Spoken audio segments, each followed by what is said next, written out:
Maintenant, ce qu'on a vu, on a pris notre staging et puis on a allé contrôler, récupérer en fait les clés dans nos data warehouse. Maintenant, ce qu'il faut que je fasse en fait, c'est que je contrôle que tout ce qui sort ici de ma staging, ça puisse revenir dans mon entrepôt de données.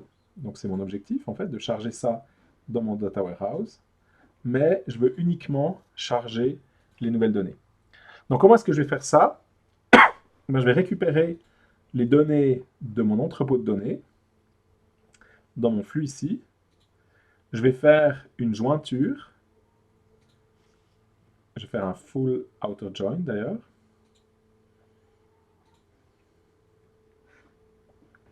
Comme ça, j'aurai non seulement les données qui sont déjà dans ma table, celles qui ont changé et celles qui ont été supprimées. Comme ça, j'ai vraiment l'ensemble des options possibles. Et puis, une fois que j'ai fait ça, qu'est-ce que je vais pouvoir faire? Je vais pouvoir définir, en fonction de ça, faire une condition. Ici, je dois faire un test, en fait, en l'occurrence, pour pouvoir ou bien faire un insert dans ma table, ou bien, deuxième possibilité, faire un update. Toujours, bien évidemment, dans mon entrepôt de données. Et je pourrais bien évidemment rajouter une troisième version si je veux faire un delete. Voilà, donc mon idée en fait, c'est vraiment de pouvoir maintenant récupérer les données du data warehouse, faire une jointure entre data warehouse et ma staging. Toutes les données qui sont dans les deux, dans ma staging et dans le data warehouse, c'est-à-dire qu'elles sont déjà là. Donc ce sera des candidats pour faire un update. Toutes celles qui sont que dans la staging, je suis sûr qu'elles sont nouvelles et je peux faire un insert. Donc je vais commencer par me soucier du cas de l'insert. Comme ça, je pourrai déjà faire tourner mon process. Et puis après, on s'intéressera au cas de l'update.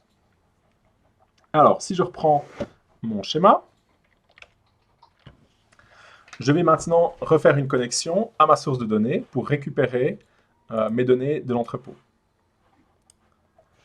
Donc, je vais faire un entrepôt, donc data warehouse commande.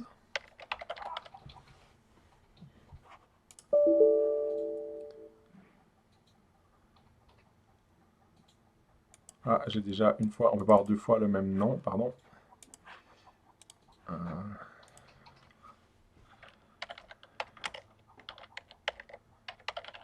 oui, forcément, il est déjà en sortie aussi, ça marche pas.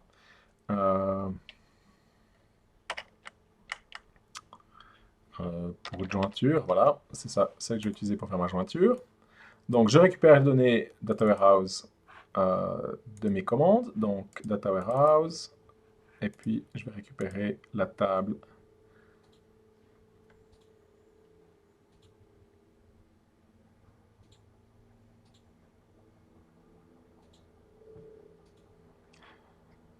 Je prends la table, fait commande. Donc, je peux nous aller voir ce que j'ai comme colonne. Je prends, bien évidemment, toutes les colonnes qui sont là. Voilà, donc maintenant j'ai ma connexion qui est faite, et puis ici j'ai ma sortie. Donc on est bien d'accord, d'après ce qu'on a vu, on va supprimer ici le lien entre les deux. Notre data warehouse commande, il viendra beaucoup plus tard dans notre flux. Une fois que j'ai récupéré les données, je dois faire la jointure.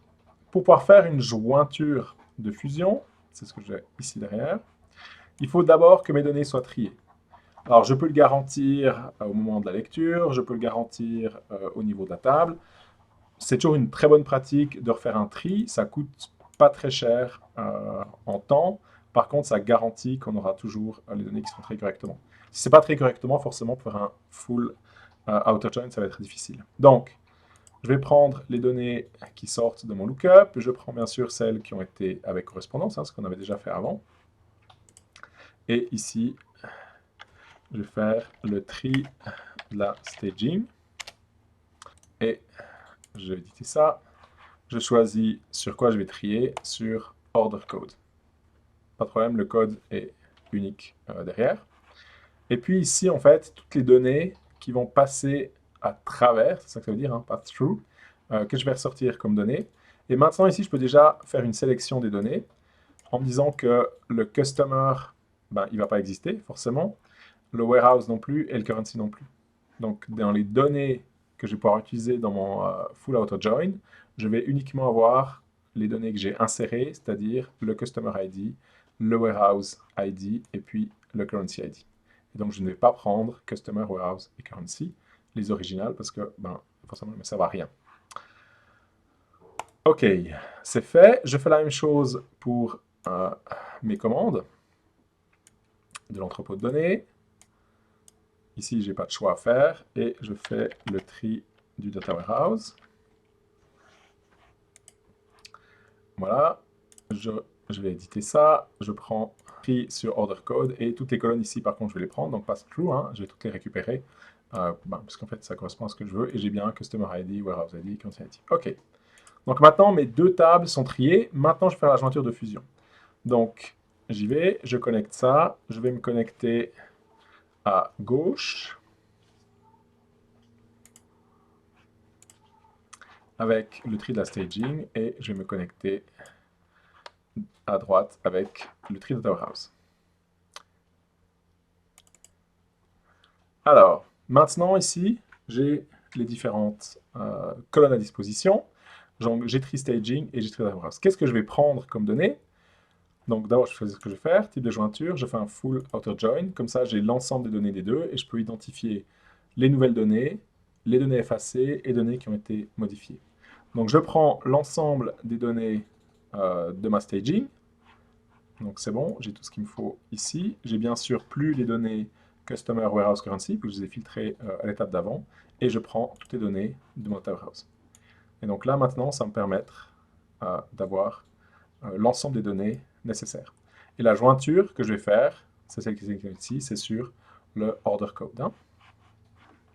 OK, donc ce que je veux, c'est faire une jointure sur l'order code et puis avoir toutes les données en sortie de mon entrepôt. Si on descend, vous allez voir ici, il y en a qui l'index avec le petit 1, donc celle du Data Warehouse, il met un petit 1 derrière. Ce que je vais faire, donc dans le output alias, je peux renommer ça, et je vais renommer order code dans order code DWH, comme ça sera plus facile.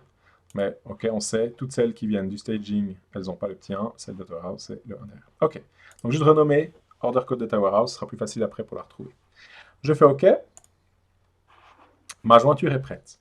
Donc maintenant, qu'est-ce que j'ai là en sortie? J'ai toutes les données jointes entre ce que j'ai dans ma staging et dans l'entrepôt de données.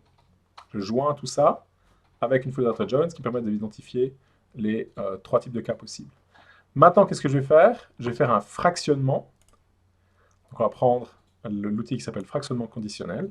Et puis le fractionnement va me permettre de déterminer quelles sont les données qui sont nouvelles, quelles sont les données qu'il faut updater et quelles sont les données qu'il faut supprimer. Donc, fractionnement conditionnel, ça va très bien pour ça.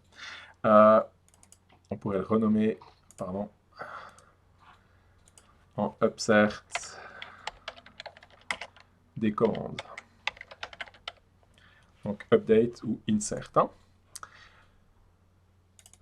On ouvre l'élément. Et ici, maintenant, c'est un petit peu différent. Il faut que je définisse quelles sont les conditions pour faire le split. Et qu'est-ce qui va sortir comme données. Donc, première chose que je veux faire, output name, je vais faire les nouvelles données. Donc, ce sera celles qui vont être en insert. Donc, on définit le nom de la sortie. Donc, c'est ce que je définis ici, insert.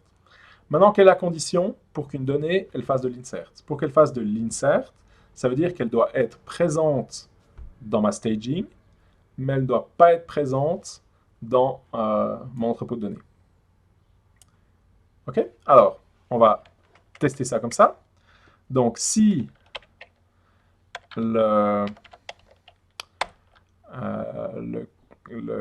commande, le code de la commande n'est pas nul au niveau de mon entrepôt de données, donc on peut aller récupérer les colonnes ici, hein. Donc mon order code n'est pas nul, et que je n'ai pas à ce moment-là de order code dans Data Warehouse,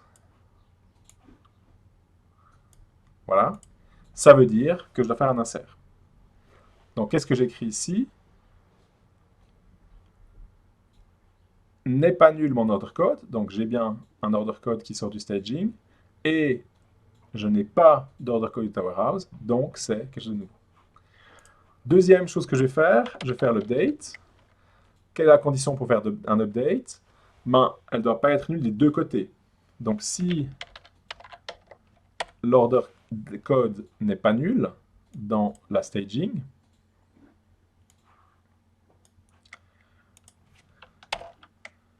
et que l'order code n'est pas nul dans l'entrepôt, à ce moment-là, il est présent dans les deux et je dois faire un update. Je peux encore préparer le delete, on s'en occupera pas aujourd'hui, mais c'est pas un problème. Quelle est la condition pour le delete? Ben, c'est l'inverse du insert. C'est un is nul l'order code, donc il n'existe pas actuellement dans ma staging ici. Et puis, il est pas nul dans mon entrepôt de données.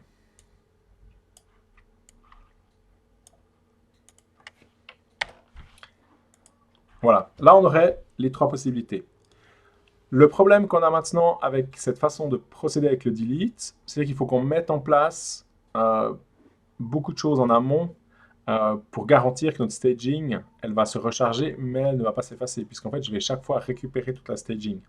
Parce que si je supprime ma staging, mon order code sera toujours nul, en fait, pour les nouvelles, et je risque de les supprimer derrière. Donc, je ne vais pas traiter ce cas-là aujourd'hui, mais bien évidemment, c'est ce qu'il faudrait faire si on voulait le faire. Donc, je garde simplement insert update, et j'ai ma sortie par défaut qui ne m'intéresse en fait pas vraiment ici. Voilà. Maintenant, ici en sortie, je peux aller faire les inserts dans mon entrepôt. Donc, on va choisir la sortie. Je vais prendre la sortie insert. Donc, j'ai les deux que j'ai créés moi, insert update, et puis j'ai la sortie par défaut pour laquelle j'ai rien fait ici. Donc, insert. Voilà. Et donc maintenant, si je lance ce flux-là, je vais récupérer ma staging, récupérer les surrogate keys, trier ma table, la joindre avec ma table commande de l'entrepôt de données, et je vais filtrer ici, donc faire un fractionnement conditionnel, pour identifier celles que je dois insérer. Celles que je dois insérer, c'est celles pour lesquelles j'ai un order code dans un staging, mais pas d'entrepôt de données. Donc, c'est-à-dire les nouvelles commandes que j'ai récupérées. Donc maintenant, ce que je peux faire, je peux lancer ce flux pour voir ce que ça donne. Voilà, donc on a passé à travers du flux en entier. Donc on a nos 447 000 lignes dans l'entrepôt. On a nos 26 293 lignes dans notre staging concernant les commandes. Et puis, on a inséré 25 825 lignes dans le data warehouse pour les commandes. C'est-à-dire qu'on avait un millier de lignes, un peu moins d'un millier de lignes qui étaient déjà là. C'est-à-dire, c'est toutes les commandes qui avaient été réalisées, mais pas encore expédiées. Et donc, moi, je les retrouve dans ma staging, puisque maintenant, elles ont changé de statut, elles ont été expédiées. Et donc, il faudra que je traite ce cas-là. Donc, maintenant, ce que j'ai fait, j'ai inséré les nouvelles données de l'entrepôt de données. Donc, jusque-là, c'est parfait. Je peux stopper le debugger. Voilà. Et je peux relancer ce flux-là, juste pour être certain que ce que j'ai fait fonctionne bien. Donc, je vais relancer le flux. Alors, ça dure un certain temps, hein. Il va passer à travers le flux en entier, donc tout le contrôle flux, donc vider la table, recharger la table, etc.